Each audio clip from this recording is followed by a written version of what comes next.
नमस्कार, सिटीलाइट में बहुत बहुत स्वागत है आप सभी का। मैं हूं आपके साथ छाया चौधरी। बुलेटिन की शुरुआत करेंगे राजधानी रायपुर से मिल रही बड़ी खबर के साथ। मेडिकल कॉलेज में जूनियर छात्रों के साथ रैगिंग की वारदात सामने आई है। लगभग 50 जूनियर छात्रों के साथ रैगिंग की गई है। एंटी रैगिंग कमेटी में इसकी शिकायत दर्ज की गई है। कॉलेज प्रबंधन ने 2 छात्रों को निष्कासित भी कर दिया है। तो इस वक्त की बड़ी खबर आपको बता रहे हैं राजधानी रायपुर से, जहां पर मेडिकल कॉलेज में जूनियर छात्रों के साथ रैगिंग की गई है। लगभग 50 जूनियर छात्र ऐसे हैं जिनके साथ रैगिंग की वारदात को अंजाम दिया गया। एंटी रैगिंग कमेटी से फिलहाल शिकायत दर्ज करवा दी गई है। कॉलेज प्रबंधन ने इस मामले में 2 छात्रों को भी निष्कासित कर दिया गया है। स्टार जैन हमारे साथ फोन लाइन पर जुड़े हुए हैं। स्टार, जरा बताइए, यहाँ पर रैगिंग की वारदात सामने आ रही है, क्या है मामला?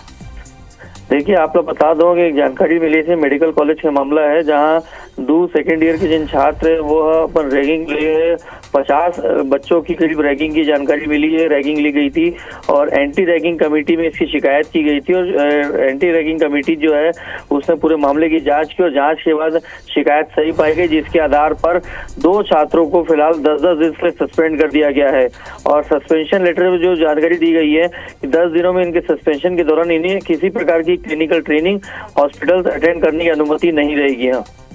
एक बड़ा मामला रैगिंग का आया है और इसमें कहीं ना कहीं एंटी रैगिंग कमेटी उसने गंभीरता से इस मामले में करीब 50 बच्चों को में से कई बच्चों के सर मुंडवाए गए हैं। इसके अलावा कुछ बच्चों से उनकी फोटोग्राफ्स को भी मांगी गई थी। इस बात की भी शिकायत थी, जिसके आधार पर ये कार्रवाई की गई है। चलिए, फिलहाल रैगिंग की बात तो सामने आ ही रही है। अब देखने वाली बात होगी कि आगे किस तरह से एक्शन होता है। इस पूरे मामले पर स्टार नजर बनाकर रखेगा। शुक्रिया। रायपुर से एक और बड़ी खबर। शेयर ट्रेडिंग का झांसा देकर ठगी की वारदात को अंजाम दिया गया। 3 मामलों में 4 आरोपी को गिरफ्तार किया गया है। चारों आरोपियों को 4 राज्यों से गिरफ्तार किया गया। पश्चिम बंगाल, दिल्ली, आंध्र प्रदेश और मध्य प्रदेश से गिरफ्तारी हुई है। सभी आरोपियों को जेल भेज दिया गया है। रेंज साइबर थाना पुलिस ने कार्रवाई की है।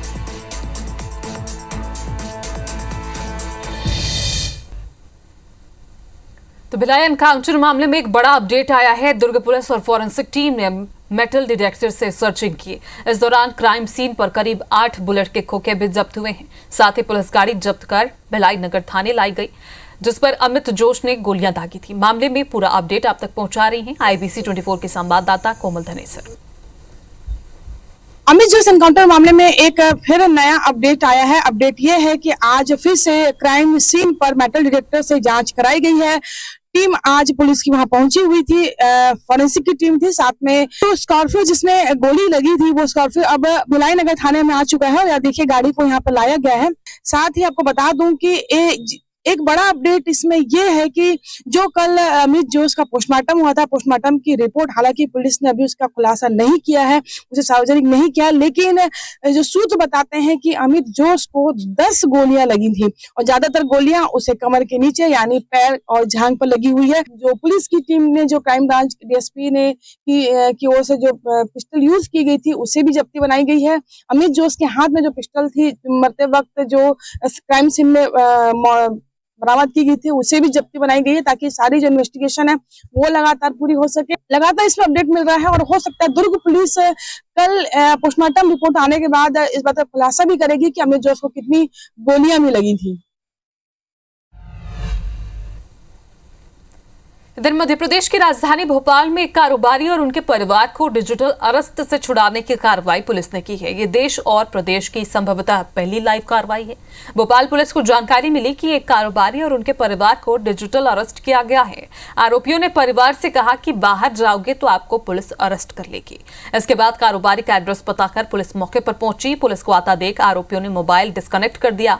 साइबर सेल के DJ योगेश देशमुख ने बताया कि कारोबारी को स्काइप ऐप के जरिए 3 मोबाइल फोन, एक लैपटॉप के साथ एक कमरे में डिजिटल अरेस्ट कर रखा था। 6 घंटे तक डिजिटल अरेस्ट रहे कारोबारी को राज्य साइबर सेल पुलिस ने मौके पर पहुंचकर छुड़ाया। ऐसे केसों में अक्सर आरोपी वर्चुअल नंबर उपयोग करते हैं।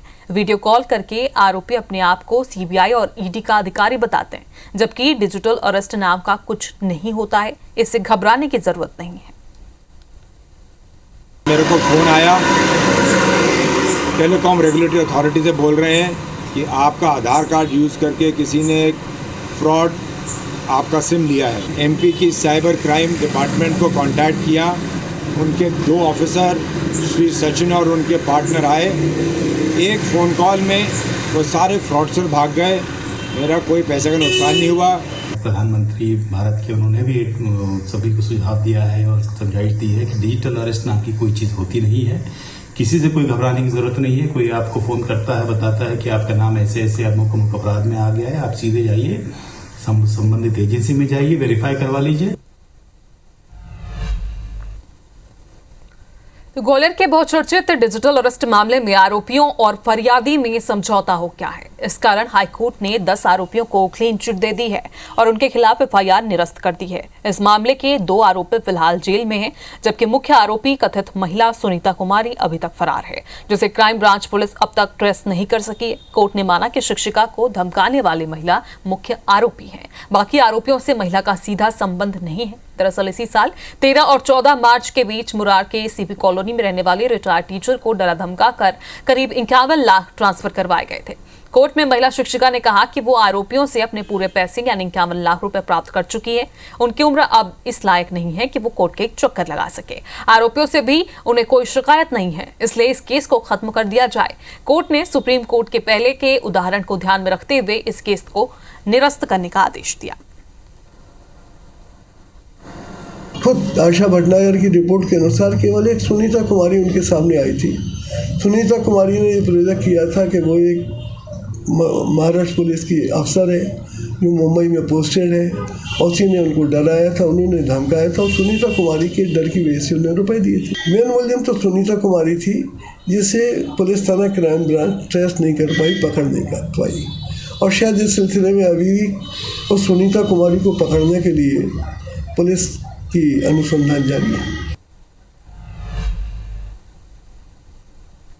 दुर्ग में एक बार फिर धर्मांतरण का बड़ा मामला सामने आया। पुलगांव चौक के शिवपारा में बुजुर्ग महिला को डराकर समुदाय विशेष के लोगों ने उसके घर पर कब्जा कर लिया और पास्टर लगातार कमरे को चर्चनुमा शक्ल देकर प्रार्थना कराया करते थे।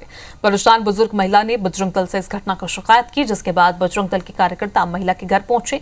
बजरंग दल के पदाधिकारियों ने 3 मांग पुलिस प्रशासन के सामने रखी है। अगर मांग नहीं मानी जाती तो संगठन अपने दम पर उक्त भवन को कब्जा मुक्त कराएगी। बुजुर्ग का कहना है कि कुछ वर्ष पहले उसके बेटे की तबीयत खराब हुई थी। कुछ लोगों ने उसके घर जाकर प्रार्थना से बेटे को ठीक कराने की बात कही, लेकिन कुछ महीने बाद बेटे की मौत हो गई। फिर प्रार्थना के नाम पर घर को कब्जा कर लिया गया। ऐसा भी बताया जा रहा है कि परिवार से किसी कागज पर हस्ताक्षर भी करवाया हुआ है। फिलहाल पुलिस ने आश्वासन देकर जांच शुरू कर दी है। अवाय लगे उन्हें बोलन तब बोलते मला देशमुख कि तेनी बैठा तो घर खाली कर, ऐसे कि धमकी लगाते। तो मोला सब चीज होना नहीं बेटा, मोर जवान बेटा गए 35 साल के मान के मैं का करूँ बता। महिला का कहना यह है कि मेरे जब बच्चे बीमार थे, जब कोरोना काल का समय था, मेरे बच्चे बीमार थे, तो मेरे बच्चे के कारण मैं उस सभा में उससे प्रार्थना उसे ईसाई से जुड़ी, ईसाई धर्म से, और जुड़ने के बाद प्रार्थना करवाई। तो मेरे बच्चा कुछ दिन बाद वापस उसी परिस्थिति में बीमार पड़ा और उनका देहांत हो गया, और उसके कारण चाह रही थी कि मेरे इस घर में सभा ना लगे, लेकिन वो लोग क्या किए थे, उस घर को अच्छा बनाकर, उस घर को एकदम तैयार कर, वो लोग उस घर को कब्जा के रख लिए थे। इस शिकायत के आधार पर पुलिस वहाँ पे पहुँची थी। दोनों पक्ष को थाना लाया गया है, अभी पूछताछ की जा रही है, जिसमें और भी जैसे किसी की संलिप्तता पाई जाएगी तो उसमें कार्रवाई की जाएगी। इंदौर में बीजेपी कार्यकर्ताओं के दीपावली मिलन समारोह में कैबिनेट मंत्री कैलाश विजयवर्गीय ने हिस्सा लिया। कार्यक्रम के दौरान विधानसभा में अलग अलग मंडलों में 500 से ज्यादा सदस्य बनाने पर उन्होंने कार्यकर्ताओं का सम्मान किया। वहीं कार्यकर्ताओं को संबोधित करते हुए कैबिनेट मंत्री ने हरियाणा दौरे का किस्सा भी सुनाया। बताया कि हमारे लिए हरियाणा चुनाव चैलेंजिंग था। मैंने 3000 कार्यकर्ताओं के साथ हरियाणा गया था और वहां हमने पहली बार सरकार बनाई। इसी के साथ मंत्री विजयवर्गीय ने राहुल गांधी पर तंज कसा। उन्होंने कहा कि खोटा सिक्का कभी कभार चलता है, लेकिन बार बार नहीं चल सकता। जातिगत जनगणना पर उन्होंने कहा कि हम जातिगत जनगणना का विरोध नहीं कर रहे हैं, लेकिन उसके नाम पर समाज को बांटकर जो लोग राजनीति कर रहे हैं, हम उनका विरोध कर रहे हैं। 1 नंबर विधानसभा नंबर 1 आई है और सारे देश में सर्वाधिक सदस्य बनाए विधानसभा क्षेत्र क्रमांक 1। खोटा सिक्का रहता कभी चल जाता है, पर बार बार नहीं चलता। जनता ने देख लिया। जातिगत जनगणना का हम विरोध नहीं कर रहे हैं, पर जातिगत जनगणना के नाम पर समाज को बांट कर राजनीति करना, हम उसका विरोध कर रहे हैं। तो रायपुर दक्षिण से 8 बार के विधायक और सांसद बृजमोहन अग्रवाल ने कांग्रेस पर जमकर निशाना साधा है। उन्होंने कहा कि रायपुर दक्षिण को कांग्रेस पर्यटन स्थल मानती है। उन्होंने भूपेश बघेल और दीपक बैद से पूछा कि आखिर हर बार रायपुर दक्षिण में प्रत्याशी क्यों बदलती है। उन्होंने ये भी कहा कि भूपेश बघेल ने अपने 5 साल के कार्यकाल में एक ईंट भी रायपुर दक्षिण में नहीं रखी। हर बार नया प्रत्याशी चुनाव के 15 दिन पहले पूरी कांग्रेस पार्टी आती है, 15 दिन बाद गायब हो जाती है। ऐसे लोगों को दक्षिण की विधानसभा की जनता क्यों स्वीकार करेगी, जिसको 1% जनता भी दक्षिण विधानसभा की जानती नहीं है। कांग्रेस के जो भी नेता छत्तीसगढ़ आते हैं, कांग्रेस ने बताया हुआ है अगर रायपुर में कोई घूमने की जगह है तो दक्षिण विधानसभा है। तो रायपुर दक्षिण उपचुनाव को लेकर वार पलटवार तेज हो गया है। रायपुर सांसद बृजमोहन के बयान पर पूर्व मंत्री कवासी लखमा ने पलटवार किया है। उन्होंने कहा कि बृजमोहन अग्रवाल झूठ बोलने में नंबर 1 है। बृजमोहन ने पहले कांग्रेस प्रत्याशी को बाहरी बताया और अब पर्यटक कह रहे हैं। वहीं बृजमोहन अग्रवाल ने महापौर एजाज टेबर के चुनाव में नहीं दिखने के बयान पर कहा कि रायपुर दक्षिण चुनाव में बीजेपी हार रही है। दक्षिण में इस बार बृजमोहन अग्रवाल का घमंड टूटेगा। कैबिनेट मंत्री लक्ष्मी राजवाड़ी ने रायपुर दक्षिण उपचुनाव में कांग्रेस की जमानत जब्त होने की बात कही। हम बृजमोहन को सम्मान करते हैं, लेकिन इस टाइप का बातें करना उसको मजा आता है। वो समझदार जनता सब समझती है, पर्यटक कौन है, दर्शक कौन है, तो उसको बोलने का जरूरत नहीं है। इसमें भी कुछ खोचे होंगे हिंदू मुस्लिम। इसके पहले वो हिंदू मुस्लिम की है, मेरे वार्ड में आए, फर्जी उन्होंने वो बना दिया कि मेरे ऊपर अटैक हुआ। कोई अटैक फटेक नहीं हुआ और अटैक जाके वो मदरसे में जाके छुप गए, ये भी बताते हैं। मतलब कुल मिला के इनको चुनाव में इस बार कोई एजेंडा नहीं मिल रहा है। महिलाएं काफ़ी ज़्यादा खुश हैं। सरकार पे भरोसा किया उन्होंने चुनाव से पहले चुनाव में, और उसी का परिणाम है कि आज महतारी वंदन योजना का उनको लाभ नहीं मिला और उपचुनाव में भी महतारी वंदन योजना का लाभ भरपूर मिलेगा। जी बिल्कुल होगी, क्योंकि सभी कार्यकर्ता, सभी जनता भारतीय जनता पार्टी के पक्ष में वोट देंगे। तो रायपुर दक्षिण में उपचुनाव के बीच पूर्व मंत्री अजय चंद्राकर ने कांग्रेस नेता प्रमोद दुबे को भाजपा टीम का हिस्सा बता दिया। उन्होंने कहा कि प्रमोद दुबे बीजेपी नेताओं को नेट प्रैक्टिस कराते हैं, इसलिए उनके खिलाफ कुछ नहीं बोलूंगा। इधर अजय चंद्राकर के बयान पर प्रमोद दुबे ने कहा कि भाजपा नेता अनुकंपा नियुक्ति वाले प्रत्याशी को लेकर प्रचार कर रहे हैं। उन्होंने ये भी कहा कि अजय चंद्राकर जैसे ऑलराउंडर खिलाड़ी को 12 नंबर पर इस्तेमाल किया जा रहा है। प्रैक्टिस कराते हैं ना, नेट प्रैक्टिस नहीं होती है तो नेट प्रैक्टिस के लिए एक्सपर्ट बॉलर बुलाए जाते हैं कि भाई ये गड़बड़ हो रही करके किसी भी खिलाड़ियों को पूछ लो। तो वो भाजपा के नेट बॉलर हैं प्रमोद दुबे जी। अब भारतीय जनता पार्टी के जो नेता हैं वो सारी बातों को समझ चुके हैं कि किस प्रकार से अनुकंपा नियुक्ति वाले प्रत्याशी को लेकर के वो प्रचार कर रहे हैं। अंदर में दुख भी है, दर्द भी है। ये तो वो पार्टी है कि अजय चंद्राकर जी जैसे ऑलराउंडर को उन्होंने 12वें खिलाड़ी के रूप में इस्तेमाल करना शुरू कर दिया है। तो रायपुर दक्षिण विधानसभा उपचुनाव के लिए प्रचार का अंतिम समय नजदीक आ चुका है। इसी के साथ कांग्रेस ने बूथ मैनेजमेंट पर तेजी से फोकस कर दिया है। पीसीसी अध्यक्ष दीपक बैद के मुताबिक चुनाव की घोषणा होने के साथ ही कांग्रेस ने अपने सभी बूथ प्रभारी को जरूरी निर्देश दे दिए थे। इस बार सभी कार्यकर्ता मजबूती के साथ कांग्रेस के साथ खड़े हैं। पीसीसी अध्यक्ष दीपक बैद ने तंज कसते हुए कहा कि हो सकता है कि भैया कुछ लोगों को पसंद हो, लेकिन भैया की पसंद सबको पसंद हो ये जरूरी नहीं। जनता भी इस बार भैया के साथ नहीं है, बल्कि कांग्रेस के साथ खड़ी है।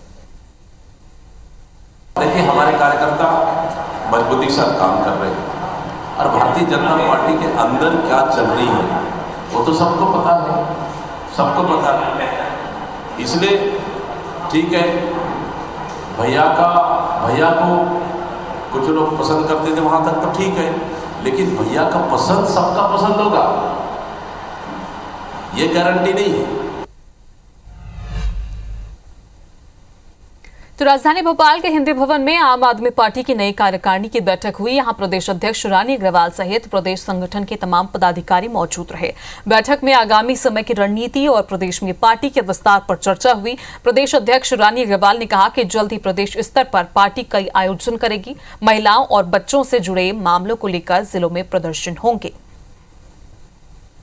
दिवसीय हमारे प्रदेश में कार्यकारिणी की बैठक थी और हमारे प्रदेश की जो 22 विंग है, अलग अलग जो हमारी विंग्स हैं, उनके साथ अलग अलग चर्चा हुई अध्यक्षों के साथ। शिक्षा, स्वास्थ्य, बिजली, पानी, युवाओं के लिए, बहनों के लिए मुद्दे लेकर हम अभी संगठन का विस्तार कर रहे हैं और अधिक संगठन का विस्तार जब हमारा अभी अलग अलग जोन पर हमारी सभी बैठकें होंगी, रैली होंगी, दौरे होंगे।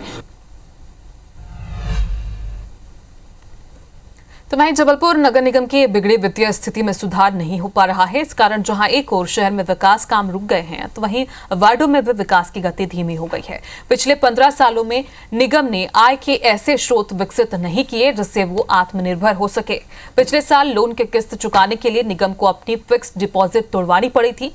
फिलहाल नगर निगम का खर्च शासन से मिलने वाले मद और करों के माध्यम से चल रहा है। हालात ये है कि नगर निगम के खजाने में सालाना लगभग 275 से 300 करोड़ रुपए आते हैं, लेकिन खर्च करीब 400 करोड़ रुपए हैं।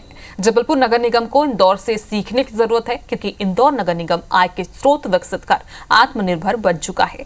हैरत की बात यह है कि लड़खड़ाई वित्तीय स्थिति के बावजूद महापौर जगत बहादुर अन्नू को सब ठीक नजर आ रहा है और वो अपनी पीठ खुद थपथपा रहे हैं।